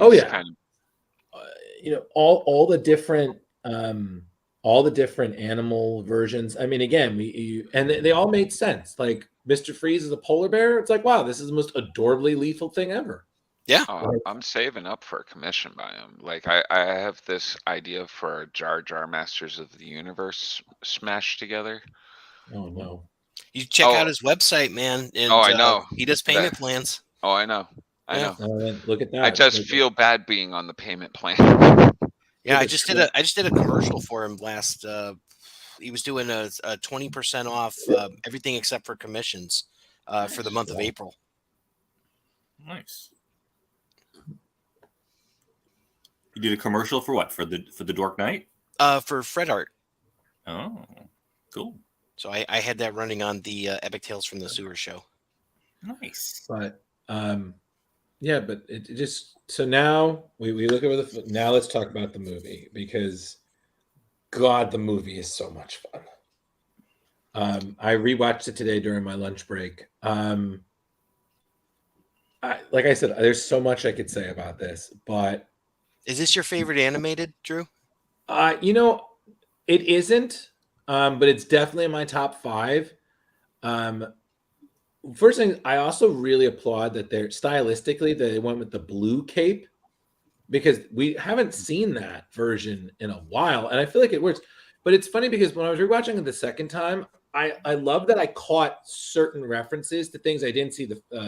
Like one of the members in Penguin's gang has a kind of Dark Knight Returns reference. Yeah, like a mutant. Yeah. Yeah, one of the also kind of looks like Krang, the android. Yeah, he does, and he's got the anti-Batman tattoo on one of his arms. That was pretty great. It just, again, for me in this movie, if there's anyone I identified the most with, it was Michelangelo, because this kid is just speaking everything. Like, his freakouts in the Batcave. I was like, this is any fan if they ever got to be in the Batcave. It would just, I don't know what I want to touch first. Mm-hmm. It was you can touch all the buttons. Oh, and that little quip from Damien, I always wanted to touch all the buttons. I was just going to say real quick, one thing that I really loved about the movie, and that the comic didn't touch on at all, is the fight between Batman and Shredder. I know the comic, they cover it towards the end, but their first match in the beginning in the movie, it's like Shredder just hits some smoke and goes away. But with the movie, you really see them testing each other, and really, their skills against each other. So takes him to his limit. Yeah. So I have to ask this: the first fight, is it a draw, or did Shredder beat Batman? Shredder won. Except for Shredder won too. Correct. Okay. That's my take on it. Like, Shredder was like, I ain't got time for this. Like, no prep time, he wins. Yeah.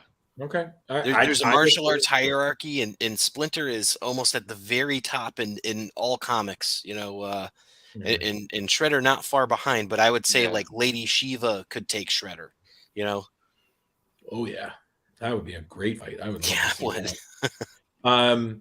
But it was just so good. This whole thing, and all the personalities were there. Everybody had their moments.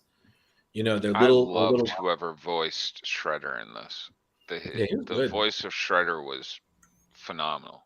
Oh, this reminds me of the thing where you're like, I knew there was a reason for the blimps. Oh yeah, that was great too. So let's see. Shredder was Andrew Kishino. Okay. Was Bruce Greenwood Batman in this one? Let's see. Whoever it was did a great job because I Troy thought Baker it was was Batman. Conroy. Troy Baker. I didn't like the Joker voice, though. I have to say it sounded too much like they were trying to do Hamill. Well, that's Troy Baker. He always he does his best to do something that sounds Hamill-ish, but it's definitely not. Yeah. I mean, personally, I thought it was pretty good. But I just also want to point out the moment how Michelangelo defeated Damien was really funny. Like he's on top of him. He's like, "Nope, can't hear you, dude. I'm in my shell." Yeah. Like it's just so fucking funny. But yeah, it strangely works. Like it shouldn't work. Like even coming into this episode, I was like, should I just start like rolling up like right in the middle of the episode and start smoking? Like, because this is such a ridiculous concept. I was thinking maybe that would be funny, but somehow it still fucking works. It still works. Well, listen, I still love that scene where they what was it? Again, small moments you don't catch till you're really reading into it. When they're in the pizza place and someone is breaking up with their significant other, like, I think we should see other people. He's like, but I don't like other people. I was like, wow, I'm being called out. Look, he's got an extra knuckle in that picture right there, by the way.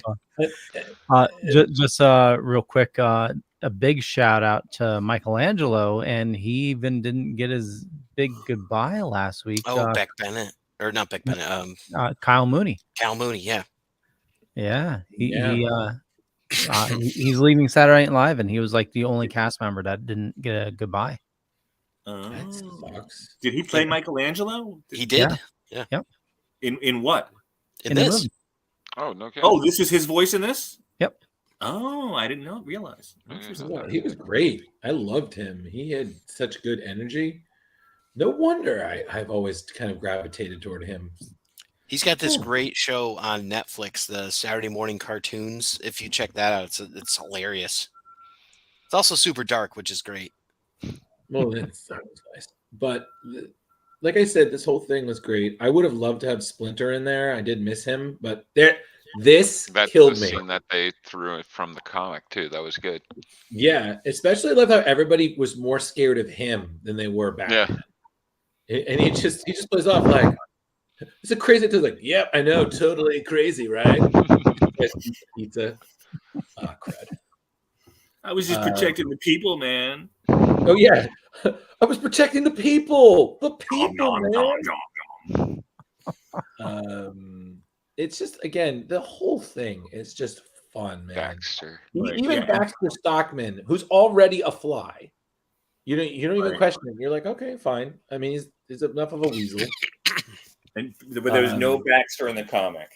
Yeah. There is, but he's been in different forms and things like that. Mostly he's a cyborg now, and he makes flies.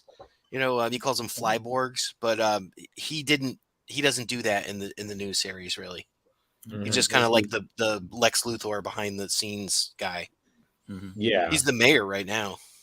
Oh God, I stopped reading it ages ago. But and it just also, again, it just makes sense that he would link up with the Demon Head, because they're both two organizations that are essentially the same. Mm-hmm. And nobody can take down Raish because he just sworded one-armed swordman. Doom, doom, doom. Oh my God, though! But I'm sorry, I forgot who was fighting him. I think it was it Donatello, and near the end, where he was just talking about how I'm a master swordsman, trained and everything, and he was just like, he kicks him in the groin and said, "Yeah, well, I'm 16. I got taught this by a rat." Boom. I was just like, boy, that's the biggest fuck you ever. Like, there you go. That is just every DC fan in the back, just on top of the T-Rex, wearing the cape and cowl. just nope, live up here, bro. It's just like again, just everything. Even having Batgirl in it was just fantastic. The fact the girl And a can't good say version of E. Batgirl too. Yeah, it's the Burnside one. They even had her, on her purple motorbike. I was like, okay, like these little nods. But oh my god, though, can we just also we had the moment where he was like, "Whoa, Batman is Bruce Wayne," and like, yeah, did you not realize that Wayne Manor is above? Like, he's like, I know, it's still a lot to take in. Like every DC person when they realize Batman is Bruce Wayne, like, okay, fine, it's not really a big deal. Kind of figured it was something like this. Wally freaked out in the Star-Crossed movie, the Justice League one. He didn't know. Everybody else was totally cool with it, but he didn't Oh keep yeah, his cool. yeah, But overall, love this movie. You don't even need to read Turtles or Batman to appreciate this movie. That's the best part about it. And it makes you love both. Yeah. Justin, you having a podcast strictly about the Turtles. Does this movie does it move you? Are there parts of it that really bother you? I mean, you're probably the turtle master of the four of us. So I have a section of my show called Pizza Time, right? So and in the beginning part it goes, "It's pizza time." It is taken directly from this part where Batman goes, "It's pizza time." And it's been on every single episode of every show that I've done. This is Kismet. This is like the best thing that you can put together. It would be like Batman and Turtles. The only other thing I can think of is like maybe like 90s X-Men and Turtles is the only thing that needs to happen next. Mhm. But it's like Right. perfection for me. And Those those covers are beautiful at the end. Yeah, they are. So Justin, can we confirm that probably a safe word for you would be cowabunga? or pizza, I guess. I suppose so. But to quote John Cena, my safe word is keep going. But Ruh-roh. that was still really funny. Just we went with the one thing that Batman wouldn't say normally. If I have one criticism, I felt like the after credit scene to me was just a little. I mean, for me, it was a little predictable. I mean, again, we saw him fall for the chemicals, and I was just like, man, is this the last? Like, do we really need a Joker shredder? Like, it was funny because I saw that, and I kind of saw, because especially how big he is, I'm like, this is kind of super shreddering it a little bit here. Or Titan formula, right? Yeah, I was like, hope you don't, Justin. I made this joke before, Justin. I was saying now, hope a pier doesn't fall on him because that's the super shredder's weakness. Yeah, really. Look at that Neil Adams artwork. Yeah, those covers. I should have watched the credits.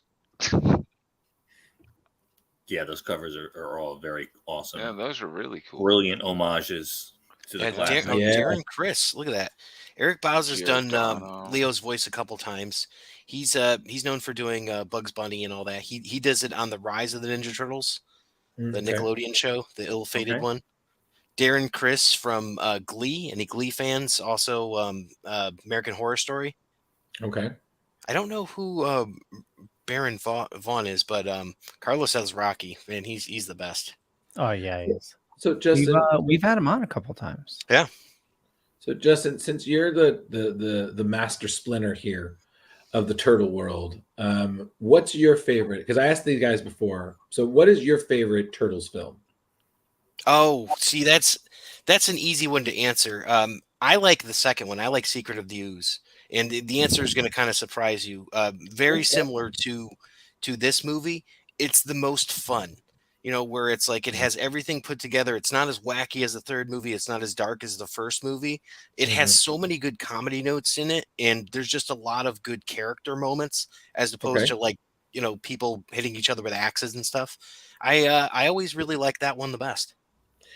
Can I just say this for the record? I really want to know where the hell they got all those slices of pizza in the beginning montage for the second one, because those things are huge. They're big. Yeah. They're gigantic, and literally, it's food porn for the first 10 minutes of this film.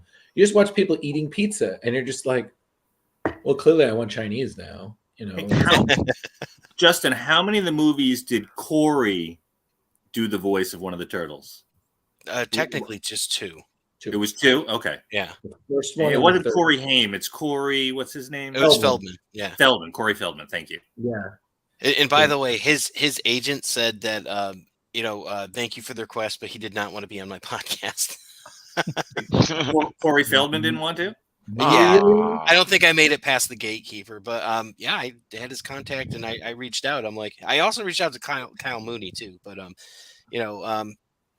trying to get those turtle people on. But yeah, God, Corey's a little difficult to get a hold of. No. As I always say when I'm talking to any of these guys, I've always been told to shoot for the moon. Exactly. Why not? If they say no, oh well. Yeah. So just real quick, I looked up Baron Vaughn. He's done quite a bit. Most recently, he was Tom Servo in Mystery Science Theater 3000. Oh, fantastic! He was Nabud-like Bergstein in Grace and Frankie. That's that Netflix show. Series, right? Yeah, and he was Ken in Superstore. I watched that. That was good. I'm sorry. Who in Superstore? Ken. Is that the college student? I'm trying to remember. Like the main character? No, he was only Jonah. in 6 episodes. Yeah, that was Jonas. It was Jonah. yeah. Amy. Come on, Glenn. He was Zeke in Comedy Bang Bang. Leo, yes, of course. Leo, stop on your head. Stop on your head. Sorry. No, but like I said, this is just like, again, I was thinking of things that we could watch and review and have a good time with, and this was like number one. So if we were going to rate this, how many bow staffs? Ooh, we're going bow staffs. Are we Leo? okay? Leo, Okay, why don't we wait. go top to bottom? Are we doing it? Are we rating both the movie and the book, or is it one unilateral Both. bow staff rating? Do both. Oh, okay. Cool. Do your thing. Leo, set it off. Okay. Wow. Separately, well, I'd have to give the book a solid 4, and the movie I enjoyed more, so I'm going to give that a 4.4. Okay. Oh, much more. Yeah. Interesting. All right. And for me, I'm going to say the book was a 4 and the animated was a 3.75. I feel the opposite. Ooh. Okay.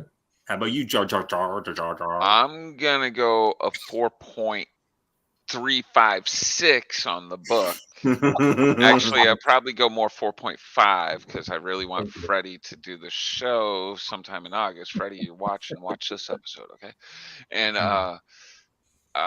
this movie, I'd probably put at a 4. Like Joker, I liked it. Don't get me wrong, I had a lot of fun with it. Just I did go in critiquing it right from the beginning, so like I didn't just sit back and enjoy. So I think that probably took me away. As soon as I was listening to the voices, like that. It took me out of it. Not out of it. It just, I should have just went in to have a good time. Yeah. Okay. All right, Justin. Since and plus the art of them was kind of like a little off. Sorry. I'm gonna stick with Jar Jar Jeremy's 4.675. Was it somewhere around for the book? just because high. Yeah, it's that R squared for that. Just because I like the sequel to this one so much that it kind of knocks this one down, because I'm like, the story for the next one is just so good, and the one after that's really great too. So I like all of them, and the artwork, like the artwork's amazing. So I'd say that, and this is probably my second favorite DC animated, and I think my first is maybe either it's one of the Crisis ones or Flashpoint or Gotham by Gaslight. It just kind of depends, but yeah, one of those four. This but one's this a one's 5 definitely for me. number 2. Wait, which one? You said this is number 2, but out of those other 4 movies, those I can't remember which one I like the most. Because I've watched Flashpoint Paradox so many times, and Crisis, like I liked the Crisis one, Crisis on Multiple Earths, so much that I emailed Dwayne McDuffie. So I was like, I love this. So it's like, it just kind of depends. But this is like my solid number 2. Okay. Solid number 2. In the end, I'm gonna have to kind of still agree with Jeremy and Justin. I'm gonna give it a 4.67, whatever. Again, I very rarely will give a 5, but this was really great, really fun. And the movie, I'm gonna give it something similar, 4.5. The ending credits thing still kind of throws me off because I feel like it's probably the weakest point of it. Otherwise, this entire movie is 100% fun. And honestly, it's the kind of thing that I feel both adults and kids could enjoy. It's not too much. It's not too graphic or intense. It's pretty by the books. And, it's pretty funny. Also, we forgot really great. I just remember really great fun moments when Damian literally causes Baxter Stockman to vomit himself and pass out without throwing a punch. And all Damian says is, "I'm very disappointed by this." Just Damian's attitude throughout the whole thing. I just love that style of Damian. It's just. I'm glad to hear so many people saying nice things about Damian. I like Damian. I mean, you can go back to New 52, and I like Damian, and that's not a popular opinion. Really? Is there really that much hate? I'm not a Red Hood guy. He's just a petulant child. That's what he's always been. Right? Yeah, but he can back it up. Yeah, and he was like raised by the League of Assassins, so he's kind of got this like "fuck you" attitude. Also, have you read his new book? No, Damian wrote a book. No, is that the cover that we just saw at the beginning of the show, Leo? Let's see. It's the new Robin series. A lot of people give hell to Tom King's run and all that for Batman, but those moments that he had with Dick Grayson were fantastic. I thought Tom King's run was great up until I didn't really care the last for the 5 whole issues, thing with maybe. The Catwoman thing. We all knew that wasn't going to happen, but yeah, I got up to like issue 80 before I fell off. So I think that was his last issue when James took over. Oh, so yeah. You so did good. I made it. I think the last villain was the KG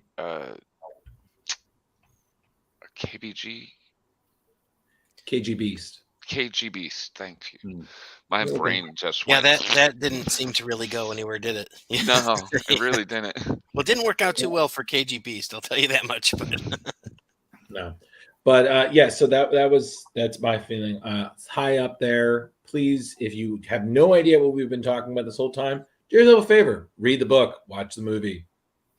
Yeah. And rewatch the podcast. My least favorite rendition of the Joker. Oh, as the Cobra or just... Yeah, just... oh, yeah, that was... Surprisingly, I don't like the one from Hush. Just when you see like the super long nose and all that, like, Jim Lee, do better. Yeah. I didn't have a problem with it. But then again, yours is regal. Thank you. It's Roman all over my face. Oh, jeez. I guess and on that note, Leo. Yeah, we'll wrap it up. Wrap it up. We'll wrap it up. Yeah, I want to thank everybody for watching this fine evening. For me, just Google Leo Pond. You find a bunch of stuff. Could be true, could be not. I'm not going to say which it was which, But I run a little thing called the Dorkening Podcast Network. Head on over to thedorkening.com.